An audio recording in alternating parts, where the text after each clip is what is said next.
Hi guys, welcome back to the Property Source and Success Show. If you are new, I'm Danielle Bell, and today we are getting into something that I genuinely swear I could talk about for hours, but I want to keep it light and tight because I know that your time is valuable and so is mine. So today we're talking about estate agents, specifically what they actually want from a property sourcer and why, to be honest, the advice most people in the property industry and in this space are still teaching is not only, frankly, wrong, it's actively costing you deals. And we're also going to talk about my approach, which, look, it's very different, and why it means myself and a lot of the clients that I work with get called first when a deal that fits our criteria actually lands on their desk. So let's jump into it. Right. So if you have spent any time in the property education space, specifically the property sourcing space, you will have heard some version of this advice. Take your local estate agent coffees, bring them donuts, bring them boxes of chocolates, pop in regularly. And when you do pop in, make sure you bring them a big box of Krispy Kremes. Build a good relationship with them, be their best friend. And I understand why that advice exists, kind of. Building relationships with agents matters. I will not dispute that. It is categorically true. That part is true. But the method, the coffees and the donuts and the popping in and the chocolates, that method, well, it's embarrassing. And more importantly, it doesn't work. Now, here's what actually happens when you walk into an estate agency with a box of pastries, right? The negotiators are smiling, they're saying thank you, they'll eat the donuts, and when you've left, they will almost certainly be mocking you, and by the time it hits lunchtime, they have forgotten about you because 17 other people that morning have done exactly the same thing. You become completely indistinguishable. You are kind of like wallpaper. You just can't blend in. And this is the thing that nobody teaching this stuff wants to say out loud. Estate agents are not motivated by gifts. They are not sitting in the office thinking, I really hope somebody brings me a latte today. And if they do, I'll definitely send them my next mega deal. That is not how agents think. That's not how any professional in this particular industry thinks. So the coffee approach, it's treating agents like they need to like you personally before they work with you.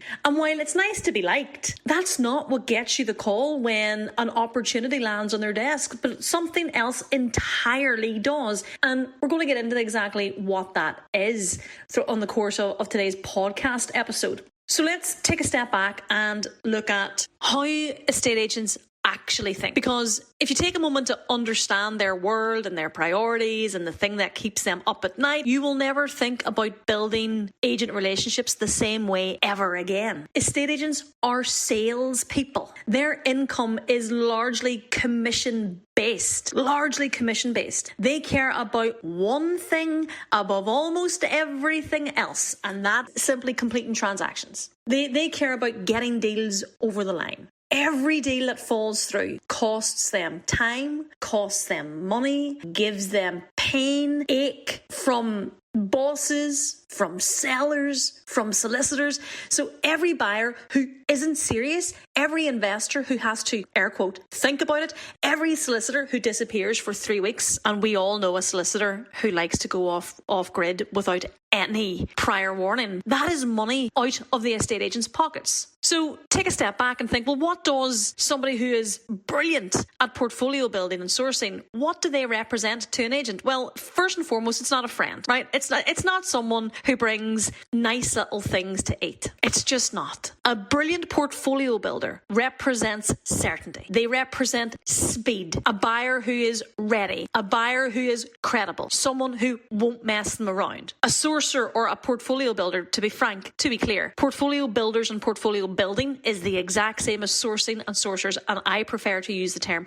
portfolio builders and portfolio building because it is less sleazy and more premium. So a portfolio builder who packages deals properly so there are no surprises, that's attractive to the estate agent. A portfolio builder who communicates professionally and makes the agent's job easier and not harder. That is what the agents want. They want to know that they can call you and you will not waste their time. They want to know that your investors are going to follow through and complete. They want to know that you are the kind of operator that they can put their reputation on. And you cannot communicate any of that with a flat white and a croissant. You just can't. You cannot. You communicate it with how you show up. You communicate it with how you operate. And this is the key bit, you communicate it with how you position yourself to them from the very start. From the very start. Here's what I teach, and here's why it works. And it's fundamentally different to what you have probably seen or heard elsewhere, because it comes from a completely different starting point. Here, inside our business, we treat the estate agents like clients. That is important. We treat our agents like clients, and we build a strategic marketing campaign built around that. Now, let me say that again, because that is the thing that changes everything. We treat our agents like they are a client. We do not treat them like someone who is a gatekeeper. We do not treat them like they are somebody that we want to schmooze, right? We treat them like a client whose problem we are trying to and are very capable of solving. And with that in mind, we build a very deliberate, very strategic campaign to position ourselves as the solution to that problem. What does that actually mean in practice? Well, it means you don't just walk in and introduce yourself and hope for best. You go in knowing exactly what it is that you offer. You go in knowing exactly who your investor buyers are. You go in knowing exactly what types of deals that you can move on, the criteria, how fast, how much speed you can move with. You use it to communicate that clearly, professionally, repeatedly, in a way that is genuinely useful and helpful to that agent. So think about this from a marketing perspective, because that is exactly what this is.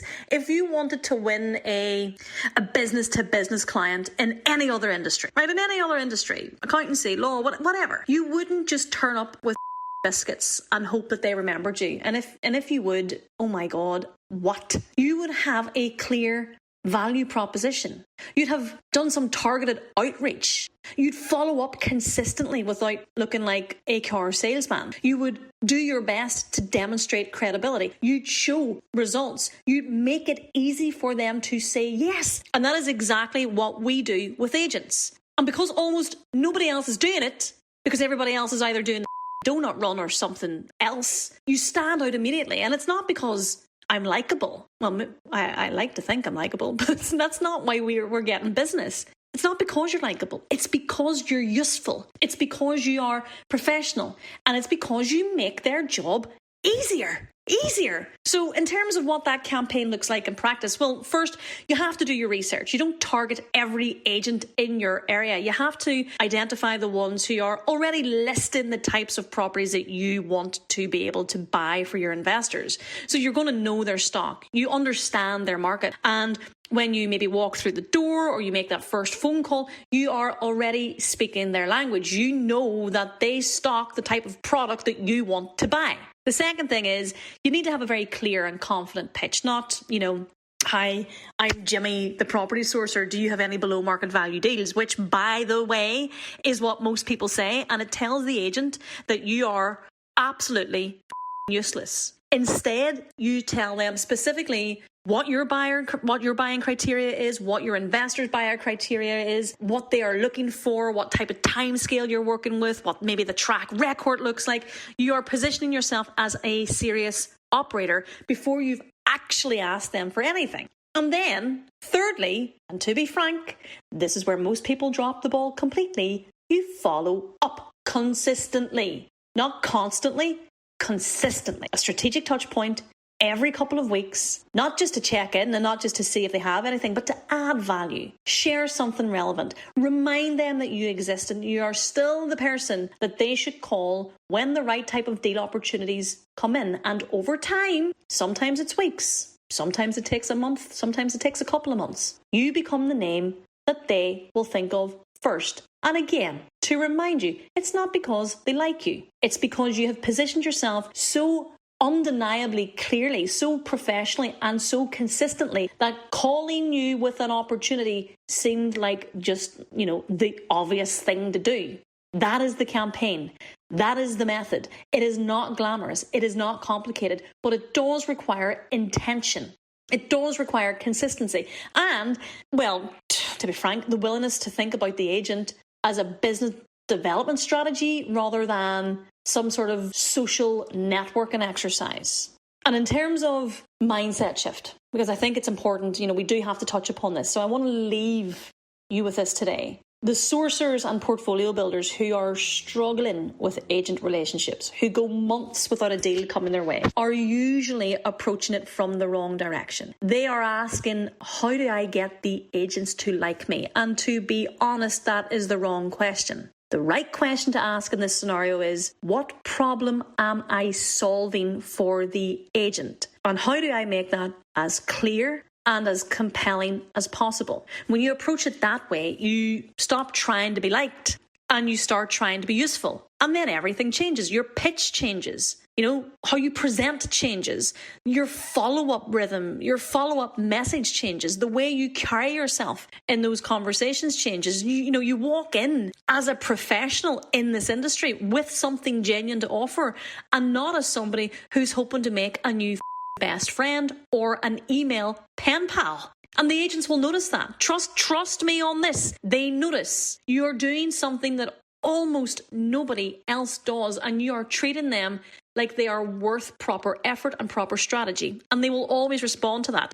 People in general always respond to that, whether it's a client, whether it's a supplier, whether it's an estate agent, whether it's a tradesman, whether it's, somebody who's been sitting behind a desk and had 17 different people walk in with a coffee this week. They notice. So my advice to you is be the one with the strategy that outsmarts everybody else every single time. If this has made you rethink about how you are approaching your agent relationships, fantastic. That was the actual point. Now, if you want to go deeper on this, and if you want the full agent campaign methodology, the exact language to use, the follow-up sequence that we use, our positioning framework, that's all with us inside the six-figure sourcing blueprint. And that's where we really do the real work together. If you want to find out more about what it looks like to work with me and our team inside the blueprint, just simply drop me a DM on Instagram or Facebook with the word blueprint, and we can have a conversation about whether it's the right fit for you. Until then, have a fantastic day, and I'll see you on the next episode.